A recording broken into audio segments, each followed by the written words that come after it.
bonjour, konnichiwa, namaste, and welcome to my video today. I wanted to first of all introduce myself. My name is Miss Horner and I'm the EAL teacher at Tuggerah Public School. Some of you may have seen me around the place, hopping in and out, taking students for special lessons. Well, my job is to help those students who speak another language at home. That's what this is all about.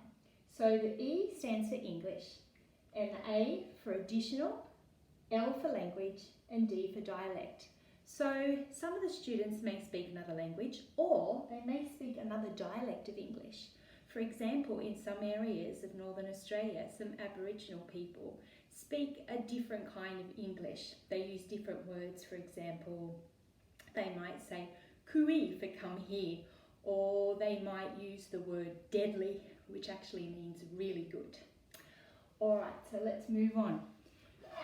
Here we have a map of the globe, a map of the world, and you can see here there are hundreds and hundreds of countries. And as well as there being hundreds of countries in the world, there are also thousands of languages. Now, of course, I don't know all of those languages. My job is when these people come to Australia, and they come here for many reasons, often because Australia, and let's find it, Australia is a safe place. And Australia is a great place to live, as we all know. But it also gives people a lot of opportunities that they don't have in their countries. They can come here and work hard and anything is possible. So sometimes when they come to Australia, they don't have much English. So my job is to help out the children who come to our school and to help them with their English so that they can learn better in the classroom.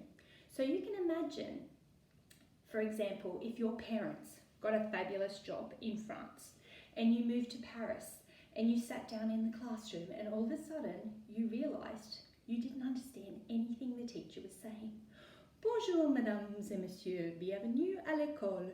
Aujourd'hui, nous allons apprendre le français et vous avez compris tout. Do you understand that? No. So imagine all day, every day, these new students that come to Australia and they don't understand anything.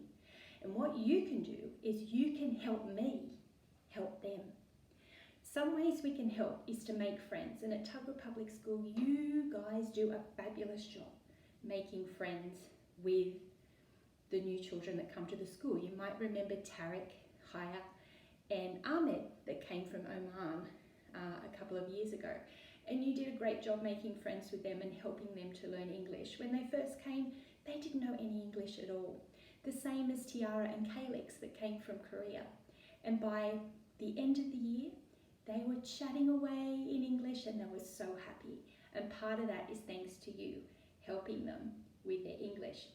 Now, of course, when you meet a student that's new to English, you don't have to talk really loud because they're not deaf.